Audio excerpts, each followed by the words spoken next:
তারাও ধ্বংস হয়ে যাবে। আল্লাহ তাআলা এই কথাটাই সূরা ফিল 30 নম্বর পারা 1 নম্বর আয়াতে আল্লাহ বলেন, ও নবী আলাম তারা কাইফা ফাআলা রাব্বুকা বিআসহাবিল ফিল। ফিল শব্দের অর্থ হচ্ছে হাতি। কোরআনে আল্লাহ পাক এই ফিল দিয়ে সূরাটাকে শুরু করেছেন। আল্লাহ বলেন, নবী হে, আলাম তারা, আলাম মানে আপনি কি, হামজা মানে আরবিতে হলো জিজ্ঞাসা প্রশ্ন করা, হট মানে ইংরেজিতে যেমন কি, আরবিতে হামজা মানে হচ্ছে কি। আলাম তারা, আপনি কি দেখেন না, ইয়ারা মানে দেখা। আল্লাহ নবীকে বলছেন আলাম তারা কাইফা মানে কেমন, ফাআলা রাব্বুকা বিআসহাবিল ফিল, ফাআলা মানে করা, আর কাইফা ফাআলা রাব্বুকা মানে আপনার রব, রব মানে রব, আর কা মানে তোমার।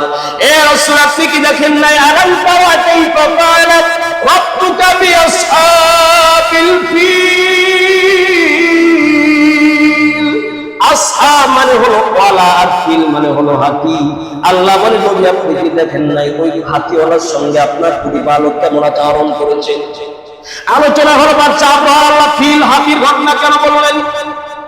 তাফসীরে মারিফুল কোরআন, তাফসীরে ইবনে কাসির পৃথিবীর একটা বিখ্যাত তাফসীর, এই তাফসীরের মধ্যে আলোচনা করা হয়েছে আব্রাহা বাদশা ওই কাবা শরীফ ভাঙতে যাবে, হাতে কি নিয়ে যাবে, এখনকার মতো তো মেশিন ছিল না।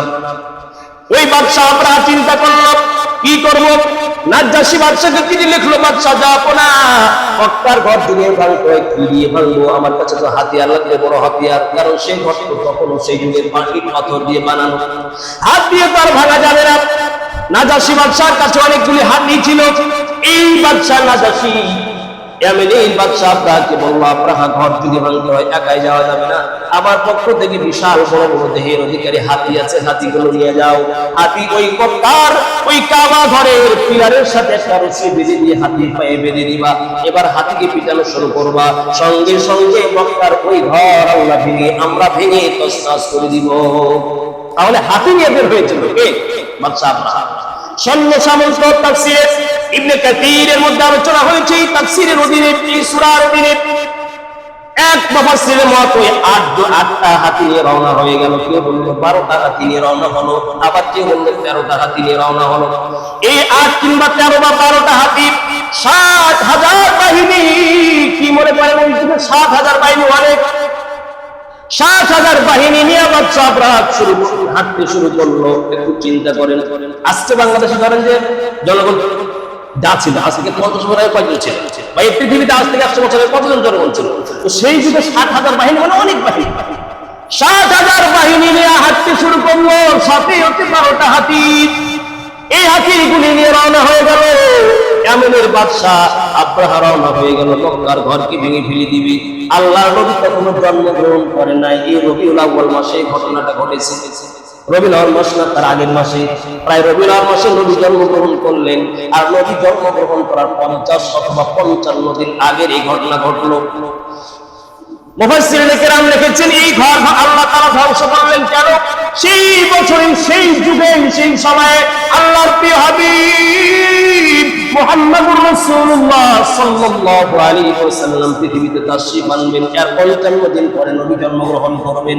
আল্লাহ তাআলা এই মক্কার জমিন থেকে সাজাইলেন, আর মক্কাকে সাজাবে, কাবা ঘর থাকবে না, হতে পারে না।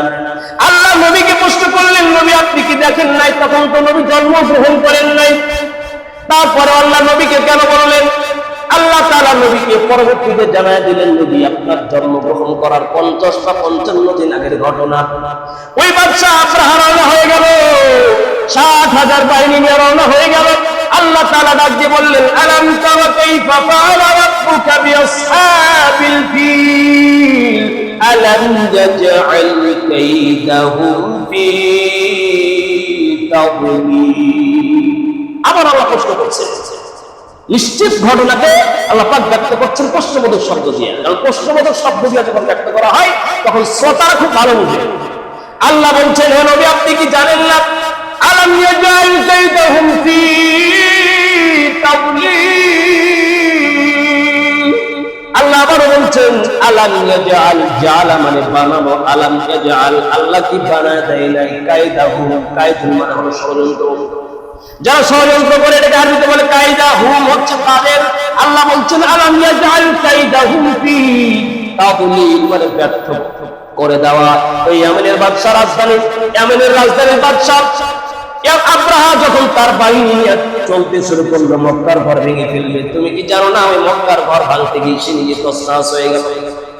আল্লাহ তাআলা এভাবে আব্রাহা বাদশা চলে গেল ঘর ভাঙতে।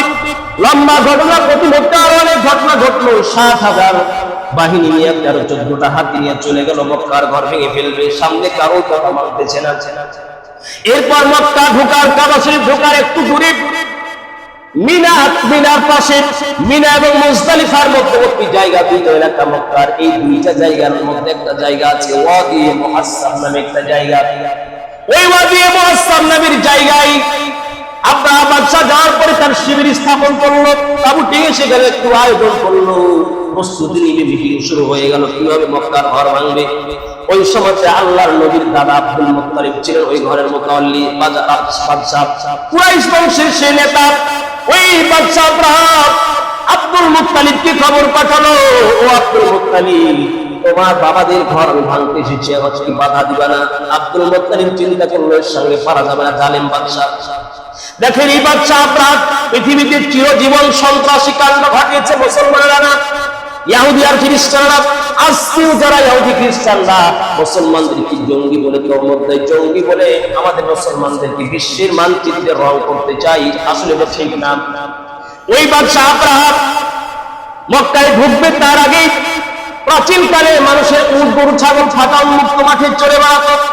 আব্দুল মুত্তালিব সম্পদের মালিক।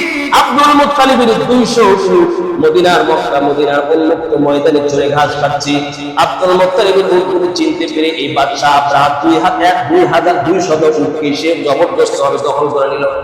উটগুলোকে নিয়ে নিল, বাধাদার কেউ নাই। সে চিন্তা করে আমার চাইতে আর এখন পৃথিবীতে আছে কি। আব্রাহা বাদশার এই সন্ত্রাসী কর্মকাণ্ড শুনে আব্দুল মুত্তালিব কাবার মালিককে বলল, রে কাবার মালিক, বাদশা আব্রাহা বড় জালিম, তার সঙ্গে পেরে ওঠা আমার শক্তি এত নাই রে আল্লাহ। এরপর যখন ওই বাদশা আব্রাহা চিঠি লিখলো আব্দুল মুত্তালিবকে, আব্দুল মুত্তালিব আসো, তোমার সঙ্গে পরামর্শ হবে, বাধা দাও আমাকে, আমি ঘর ভাঙবো, কিছু পারলে বলো।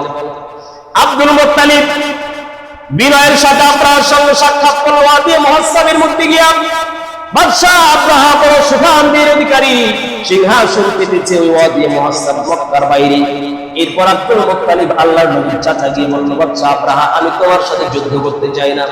আব্রাহা বলে, কি বলো তুমি, এত কাপুরুষ তুমি? তোমার বাবাদের প্রত্যেক সম্পত্তি, তোমাদের এটা ঘর, তোমার কুরাইশ বংশই করেছে এই ঘর, আবার এই ঘরের মোতাবেক এখন তোমরা, আর তোমাদের এই ঘরে ভেঙে আসছে, আমাকে তুমি কিছু বলছো না। আব্রাহা বাদশা ডাক দিয়ে বলল, রে আব্দুল মুত্তালিব ডাক দিয়ে বলল, রে আব্রাহা শোনো, তোমার সাথে আমরা এক খোদায় বিশ্বাসী, তোমার সাথে যুদ্ধ করে আমি সারা পৃথিবীকে অশান্তিময় করতে চাই না। মুসলমানদের জবাব কত সুন্দর। অথচ আব্দুল মুত্তালিব যদি পদক্ষেপ নিতে পারতেন, তবে আব্দুল মুত্তালিব বললেন, ও বাদশা আব্রাহা, আমার 200 উট তুমি জগৎ করে দখল করে নিয়ে উটগুলো ফিরায় দাও। বাদশা আব্রাহা বলল, এত বড় কাপুরুষ, তোমার উট আমি নিয়ে আসছি, উট চাচ্ছ, তোমার ঘরে বাদক করবো না। বাদশা আব্রাহার উত্তর শুনে আব্দুল মুত্তালিব আল্লাহর নবীর দাদা একটি সুন্দর চমৎকার জবাব দিলেন, যা ইতিহাসের পাতায় লেখা। আল্লাহর নবীর দাদা জবাব দিলেন, ও বাদশা আব্রাহা, চিন্তা করবা না, এই ঘরের মালিক আমি নয়, আমি হলাম উটের মালিক, উটগুলি আমাকে দাও। এই ঘরের মালিক হলেন আল্লাহ, আল্লাহ এই ঘর হেফাজত করবি। আব্রাহার কথা শুনে মানে কত হাসি দিচ্ছে, আচ্ছা বলো, আমার 7,000 বাহিনী, এত বড় আমি দাপটশালী একটা বাচ্চা, আর বলো কি তুমি, তোমার কে আল্লাহ আছে এই ঘর ধ্বংস করবে, এই ঘর হেফাজত করবে না। আল্লাহ বলে, আব্রাহা শুনো,